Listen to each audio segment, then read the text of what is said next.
ये सारी चीजें देखकर ये अनुमान लगाया जा सकता है कि सीमा हैदर कोई पाकिस्तानी नहीं है। इन्हें पाकिस्तान के अंदर पहले प्लांट किया गया है और उसके बाद इन्हें पाकिस्तान से इंडिया में प्लांट किया गया है। ये किसी और देश की रहने वाली है कि भारत में 2008 में 26/11 सिविलियन आतंकवादी हमला हुआ था, जिसमें लगभग 150 से ज्यादा लोग मारे गए थे। उसके बाद से अब तक भारत में कोई भी बड़ा सिविलियन आतंकवादी हमला नहीं हुआ है। पाकिस्तान की ISI हमेशा से ही हनी ट्रैप का उपयोग भारतीयों को फंसाने में करती आई है। अभी वर्ष लब जिहाद की खुशी में आके भारत को इस्लामिक आतंकवाद को भी भूलना नहीं चाहिए। पाकिस्तान के कराची में रहने वाली सीमा हैदर को उत्तर प्रदेश के नोएडा के रब्बूपुरा में रहने वाले सचिन मीना से PUBG के थ्रू प्यार हो जाता है और सीमा हैदर अपने 4 बच्चों के साथ इंडिया आ जाती है। सीमा हैदर को पुलिस अरेस्ट कर लेती है और 4 दिन के बाद इन्हें कोर्ट से बेल मिल जाती है। रब्बूपुरा के लोग और सोशल मीडिया इन्हें स्टार बना देता है। कोई इन्हें वीर जारा कह रहा है तो कोई इन्हें PUBG एक प्रेम कथा कह रहा है। सीमा हैदर और सचिन मीना के इस प्यार को लोग रिवर्स लब जिहाद समझकर खुश हो रहे हैं और सीमा हैदर सचिन मीना के साथ भारत में रहने लग गई है और भारत सरकार से पाकिस्तान ना भेजने की डिमांड कर रही है। ये कहानी सुनने में जितनी अच्छी लग रही है उतनी अच्छी ये कहानी है नहीं। सीमा हैदर सिर्फ 5वीं क्लास तक पढ़ी हुई है। उसके बाद भी सीमा हैदर सचिन से मिलने के लिए सबसे पहले दुबई जाती है। दुबई से नेपाल के काठमांडू आती है। फिर काठमांडू में 10 मार्च 2023 को दोनों की मुलाकात होती है। दोनों होटल में साथ में रहते हैं। सिर्फ 5वीं पास होने के बाद भी सीमा 2 देशों में ट्रैवल करके कितनी आसानी से आ गई। सीमा और सचिन दोनों काठमांडू में शादी करते हैं। उसके बाद सीमा अपने बच्चों को वापस लाने के लिए दोबारा पाकिस्तान चली जाती है। वहां जाकर वो 12 लाख रुपए में अपना घर बेचती है। उसके बाद वापस अपने 4 बच्चों के साथ काठमांडू आती है। काठमांडू से इंडिया आती है और इंडिया के अंदर भी एंट्री ले लेती है सिक्योरिटी एजेंसीज के होने के बाद भी। और इंडिया में भी 2 महीने तक वो पुलिस की पकड़ में नहीं आती है। 2 महीने तक भारत में किसी को पता भी नहीं चलता है। सीमा शादी करने के लिए वकील के पास जाती है। जब वकील इसके डॉक्यूमेंट देखता है कि डॉक्यूमेंट सारे पाकिस्तान के हैं तो वकील पुलिस को फोन करके इत्तला करता है। उसके बाद पुलिस को पता चलता है कि सीमा हैदर एक पाकिस्तानी है और उसने ट्रांसपास किया हुआ है। जब पुलिस सीमा को पकड़ने आती है तो सचिन उसे भाग सीमा भाग कह के भगा देता है। बाद में सीमा हरियाणा के वल्लभगढ़ में पकड़ी जाती है। वहां पुलिस को सीमा के पास से 4 मोबाइल फोन, 3 आधार कार्ड, 2 VCR कैसेट शादी की, 4 जन्म प्रमाण पत्र, 5 वैक्सीनेशन कार्ड, 6 पासपोर्ट और बस का टिकट भी बरामद होता है। पाकिस्तान की एक 5वीं पास लड़की के पास से इतनी सारी चीजें बरामद होना अपने आप में एक संशय का विषय है। वो मीडिया से भी बहुत फ्रिक्वेंटली बातें कर रही है और इंग्लिश भी बहुत अच्छे से बोल रही है। वरना पाकिस्तान की इंग्लिश आप अच्छे से जानते हैं कि पाकिस्तान के क्रिकेटर कैसी इंग्लिश बोलते हैं। ये 5वीं पास होने के बाद भी फर्राटे से इंग्लिश बोल रही है और कंप्यूटर चलाना भी बहुत अच्छे से जानती है। और सबसे इम्पोर्टेंट बात, अभी हाल ही में एक रिपोर्टर ने इनसे जब मुस्लिम धर्म के बारे में पूछा तो इन्हें मुस्लिम धर्म से रिलेटेड ना कोई कलमा आता था ना कोई सूरा आती थी। जब अगर आपसे बात करिए थोड़ी सी इस्लाम धर्म के बारे में तो आप बता पाएंगे सूरह फातिहा सूरत सुना देंगे क्या आप?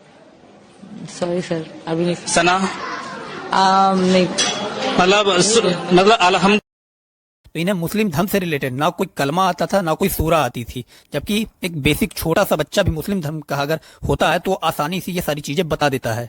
ये सारी चीजें देखकर ये अनुमान लगाया जा सकता है कि सीमा हैदर कोई पाकिस्तानी नहीं है। इन्हें पाकिस्तान के अंदर पहले प्लांट किया गया है और उसके बाद इन्हें पाकिस्तान से इंडिया में प्लांट किया गया है।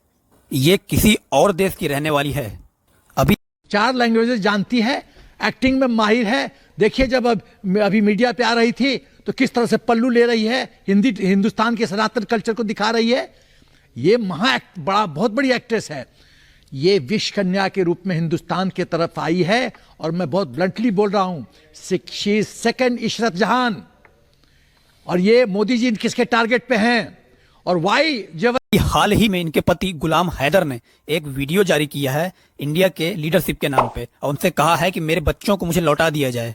और उस वीडियो में साफ साफ दिखाई दे रहा है कि गुलाम हैदर ऐसा लग रहा है कि वो नीचे कुछ देखकर बोल रहे हैं और ऐसा लग रहा है जैसे उन्हें किसी ने कोई स्क्रिप्ट दी है और उससे वो पढ़ कर सारी चीजें बोल रहे हैं। मैं सीमा का शोहर गुलाम हैदर, मैं मोदी सरकार को हाथ जोड़ के अपील करता हूं कि मेरे बच्चे पता नहीं कौन से गेम PUBG गेम के जरिए उनको ज़हनी मरीज बनाया गया और उनको पाकिस्तान से ऐसा पट्टी पढ़ा के उनको उनका घर भिजवाया, कैसे बच्चों को ज़हनी मरीज बनाया गया। इनको भी धोखा देगी। ये इंडिया सिर्फ मैच देखने के लिए गई है। मुझमें कमी किस चीज की थी? तो वो सचिन के साथ क्यों चली गई? सचिन के साथ क्यों चली गई? मैं उसको सर मैं बहुत 2 साल उसके साथ मेरी दिन रात बातें हुई हैं। यानी कि वर्ल्ड कप का ड्रामा करने के लिए उसने इतना बड़ा कितनी चालाक है, क्योंकि गेम्स और वो इन चीजों में इन्वॉल्व थी और उसी स्टाइल से वो खेलती है, दुबई नेपाल ये वो गेम्स के तरीके से खेलती है। तो इससे बचें, इंडिया वालों से कहता हूं कि इस लड़की से बचें या आपको तबाह करके वापस आएगी। मुझे दें इजाजत। शोहर जो है सीमा का, वो पाकिस्तान नहीं आया और 3 साल की सीमा की औलाद हो गई इंडिया में। सचिन ये आपके पास भी नहीं रुकेगी, ये मैं गारंटी लिख के देता हूँ, ये आपके पास भी नहीं रुकेगी। ये इंडिया से जाएगी अमेरिका जॉनसन के पास, जहां भी जाए, लेकिन इसके पास नहीं रुकेगी और इसका भी मुंह काला करके। जहां तक तो कहीं ये पूरी की पूरी प्रेम कहानी स्क्रिप्टेड ना हो। इसमें एक पॉइंट ये भी निकल के आता है कि भारत में 2008 में 26/11 सिविलियन आतंकवादी हमला हुआ था, जिसमें लगभग 150 से ज्यादा लोग मारे गए थे। उसके बाद से अब तक भारत में कोई भी बड़ा सिविलियन आतंकवादी हमला नहीं हुआ है। और उस समय भी जब आतंकवादी अंदर आए थे, तब भारत की सुरक्षा एजेंसियों को उस चीज की भी खबर नहीं लगी थी। भारत ने पाकिस्तान पर सर्जिकल स्ट्राइक की, उसके बाद एयर स्ट्राइक की, लेकिन पाकिस्तान बदला ले नहीं पाया है, ना उसकी लेने की ताकत है। हमेशा से ही पाकिस्तान भारत में प्रॉक्सी वॉर के जरिए ही आतंकवाद को फैलाता आया है। भारत देश की एजेंसियों को ये साइट को भी एक जहन में रखकर जांच करनी होगी। अभी तो फिलहाल भारत सरकार और कोर्ट पर डिपेंड करता है कि वो इन्हें यहाँ रहने की इजाजत देते हैं या नहीं देते हैं।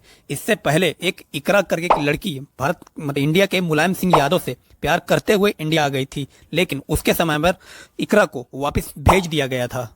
और यहाँ सीमा हैदर का कहना है कि अगर मैं वापस जाऊंगी तो मुझे वहां मार दिया जाएगा, इसलिए मुझे इंडिया में रहने की परमिशन मिलनी चाहिए। अभी एक ट्विटर यूजर ने यह भी दावा किया है कि ये पाकिस्तान की एक मेजर सामिया रहमान है, जो यूएन में पीस कीपिंग फोर्स में भी शामिल थी। इस पहलू से भी इनकार नहीं किया जा सकता कि सीमा हैदर का भाई पाकिस्तानी सेना में है और पाकिस्तान की आईएसआई हमेशा से ही हनी ट्रैप का उपयोग भारतीयों को फंसाने में करती आई है। अभी हालिया में डीआरडीओ के एक साइंटिस्ट भी हनी ट्रैप में फंसकर उनको सारी जानकारियां दी है उन्होंने।